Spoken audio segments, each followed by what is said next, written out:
Digital అరెస్ట్తో మహిళ నుంచి 11 లక్షల రూపాయలు దోచుకున్నారు. నోయిడాలోని ఓ మహిళకు ఒక ఐవియా కాల్ వచ్చింది.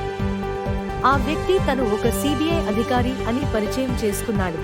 ఆమె ఒక మనీ లాండరింగ్ కేసులో ఇన్వాల్వ్ అయి ఉన్నారని, మనీ లాండరింగ్ కు పాల్పడిన ఓ ఎయిర్లైన్స్ సంస్థ వ్యవస్థాపకుడి ఇంట్లో 240 డెబిట్ కార్డులు లభ్యమయ్యాయని, అందులో ఆమె పేరుతో ఉన్న కార్డు కూడా ఉందని చెప్తూ ఆమె పేరుతో ఉన్న ఖాతాకు 2 కోట్ల రూపాయలు ట్రాన్స్ఫర్ అయ్యాయని, అందుకుగాను ఎయిర్లైన్స్ సంస్థ ఆమె పేరుతో ఉన్న ఖాతాకు 20 లక్షల రూపాయలు కమిషన్ చెల్లించిందని ఇన్వెస్టిగేషన్లో తెలిసిందని చెప్పాడు.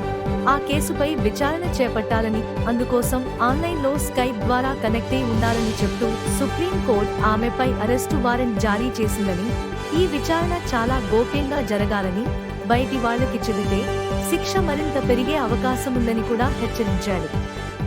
అలాగే కోర్టు ఆదేశాల మేరకు ఆ మొత్తాన్ని తిరిగి ఇవ్వాలని, లేదంటే కఠిన శిక్ష ఉంటుందని బెదిరించి డబ్బు మొత్తాన్ని ఐసిఐసిఐ అకౌంట్కు ట్రాన్స్ఫర్ చేయాలని ఆ మహిళను రకరకాలుగా బెదిరించాడు. చివరికి భయపడిన మహిళ తన పేరిట ఉన్న వివిధ ఖాతాల్లోని 11 లక్షల రూపాయలు సొమ్మును వాళ్ల అకౌంటుకు బదిలీ చేసింది. తరువాత కేసు వివరాలు తెలుసుకున్న ఆమె మోసపోయానని గ్రహించింది. ఈ మహిళ లాంటి ఎంతో మంది ఇటువంటి మోసలకు గురి అవుతున్నారు.